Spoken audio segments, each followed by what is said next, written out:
Right now, spread across more than half of the country, thousands of people are quietly falling sick because of something hiding inside the food category almost everyone considers the safest option on their plate. Not takeout, not raw meat left out too long, fresh produce, salad, herbs, berries, the exact foods people choose because they're trying to eat healthy. That's precisely what makes this outbreak so hard for people to see coming.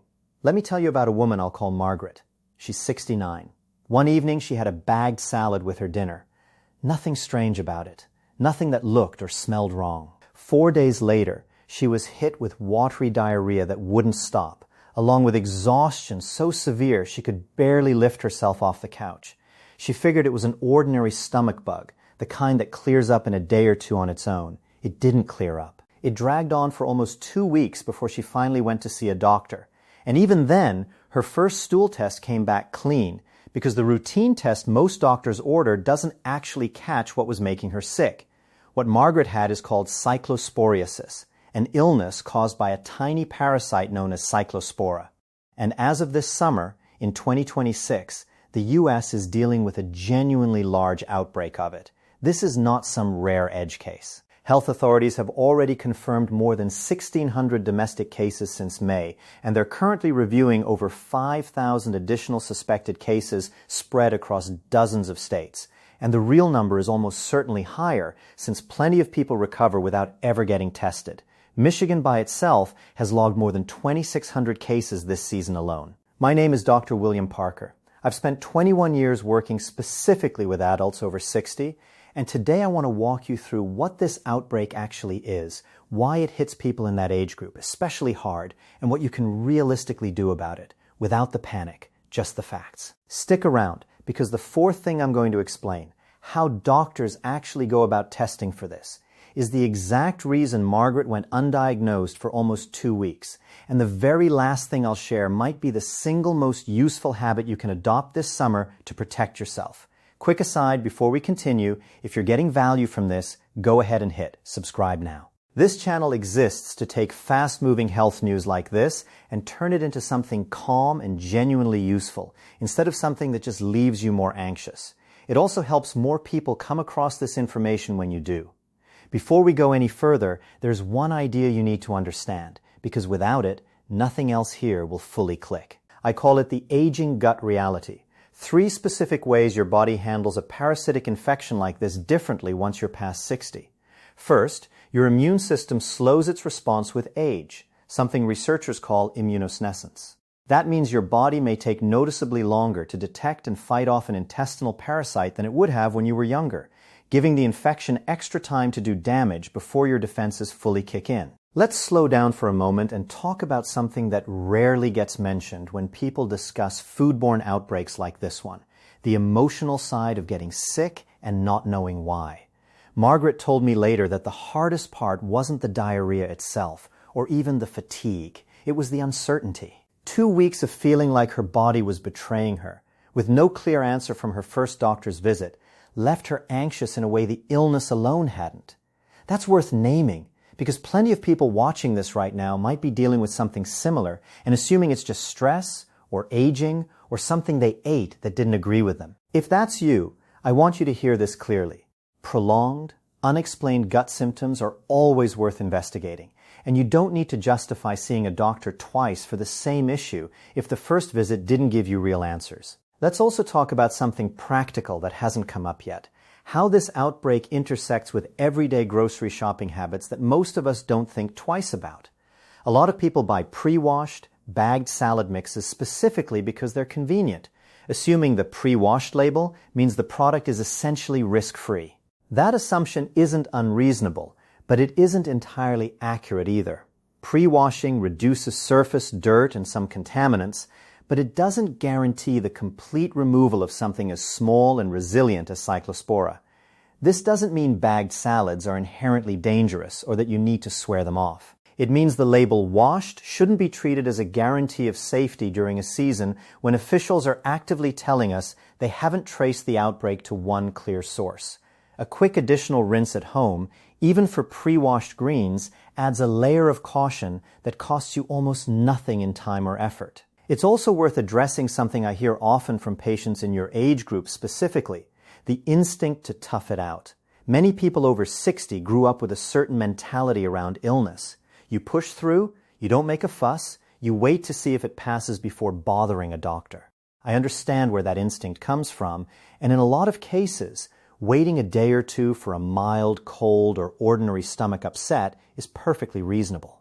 But cyclosporiosis doesn't reward that approach. Every day you wait without proper testing is a day the parasite continues damaging the lining of your small intestine, a day fluid loss continues chipping away at your hydration, and a day any interaction with existing medications or conditions continues quietly building risk in the background.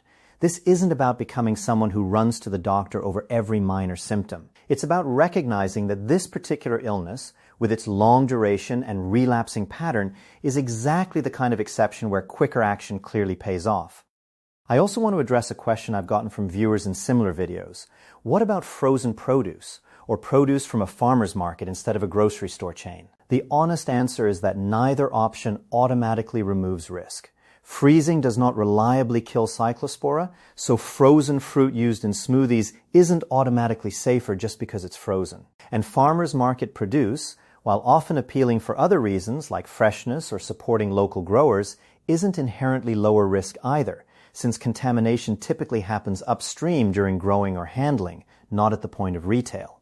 The safest practical habit remains the same regardless of where you buy your produce. Wash thoroughly, cook when practical, and stay alert to symptoms rather than assuming any particular shopping choice makes you immune to this outbreak. Let's also revisit something briefly that deserves more attention than it usually gets: the emotional toll on caregivers and family members watching a loved one go through this. If you're caring for a parent, spouse, or older relative dealing with prolonged diarrhea and fatigue, you're likely the one pushing for that second doctor's visit, the one noticing the dehydration signs before they do, and the one asking the right questions when they're too exhausted to advocate for themselves. That role matters enormously, and if this applies to you, consider bringing the Cyclospora Clarity checklist we covered earlier directly into the appointment room with you.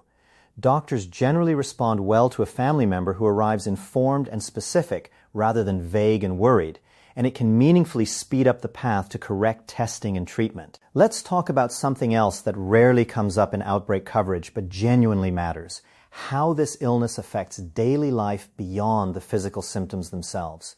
When diarrhea drags on for 1 week, 2 weeks, sometimes longer, it doesn't just affect your body. It affects your ability to work, to travel, to attend family events, to simply leave the house without worrying about access to a bathroom. For older adults especially, this can mean canceling appointments, skipping social gatherings, or pulling back from activities that matter to their quality of life. That ripple effect is worth acknowledging honestly, because it's part of why catching this illness early and getting it properly treated isn't just about avoiding a medical complication.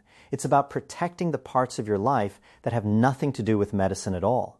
Let's also address something practical that a lot of people wonder about but rarely ask out loud. Does this mean you should stop eating salad altogether for the rest of the summer?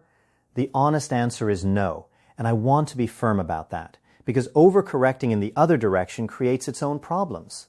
Fresh produce remains one of the most valuable parts of a healthy diet, particularly for adults managing blood pressure, cholesterol, or blood sugar, where fiber and micronutrients from vegetables and fruit genuinely matter for long-term health. Avoiding produce entirely out of fear would trade one risk for another, potentially worse one, especially for people already managing chronic conditions where diet plays a meaningful role in day-to-day management.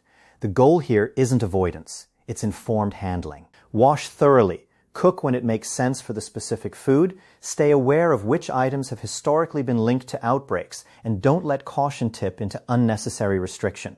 It's also worth talking briefly about how this outbreak fits into a broader pattern we've seen with foodborne illness over the past several years. Cyclospora outbreaks tied to fresh produce aren't new. They've happened before, tracing back over the years to items like fresh berries, certain herbs, and bagged salad mixes, generally clustering during the warmer months when produce is grown, transported, and distributed under conditions that make contamination somewhat more likely. What makes this particular season notable isn't that the illness itself is unprecedented, but that the scale of cases and the difficulty in tracing a single source have both been more pronounced than many previous years. Understanding that this is part of a recurring seasonal pattern rather than something entirely new and unknown can actually be reassuring. It means there's real experience within the public health and medical community in recognizing, diagnosing, and treating this illness, even when the specific source proves difficult to pin down in any given year. Let's return to something we touched on earlier and go a bit deeper, because it deserves more attention. The relationship between this illness and the medications so many people in your age group are already taking daily. Beyond diuretics and blood pressure medications, it's worth knowing that certain diabetes medications can also become harder to manage safely when someone is dealing with prolonged diarrhea and reduced food intake. Blood sugar levels can shift unpredictably when someone isn't eating normally or is losing fluid rapidly, which is exactly why anyone managing diabetes who develops persistent gastrointestinal symptoms should loop their doctor in early rather than trying to manage both issues independently. This isn't meant to cause worry about every medication you take. It's meant to reinforce a simple principle that applies broadly here. Prolonged diarrhea in someone managing any chronic condition is never just a standalone issue. It has the potential to interact with whatever else your body is already balancing, and that interaction is exactly what a doctor visit is meant to catch early. Now let's talk about something that often gets overlooked in outbreak discussions: how to actually communicate your symptoms clearly and effectively when you do get in front of a doctor, because the way you describe what's happening can genuinely influence how quickly you get the right test ordered. Vague descriptions like, "I've had an upset stomach," or "I think I have a bug," tend to trigger routine, general responses from even well-meaning physicians, simply because that language doesn't signal anything unusual. Instead, try to be specific. Mention exactly how many days the diarrhea has lasted. Mention if it's watery in nature and whether it's occurred multiple times per day. Mention if you noticed a pattern of feeling better for a day or two and then worse again, since that relapsing pattern is one of the clearest clues pointing toward this specific illness rather than a typical short-term stomach virus. Mention any fresh produce you've eaten in the 2 weeks prior, even if it feels like an unlikely detail to bring up. And mention, clearly and directly, that you're aware of the current Cyclospora outbreak and would like it considered as a possibility. Doctors see an enormous range of patients and symptoms every single day, and giving them specific, relevant details up front is one of the most effective things you can do to help them arrive at the right diagnosis faster rather than working through a slower process of elimination.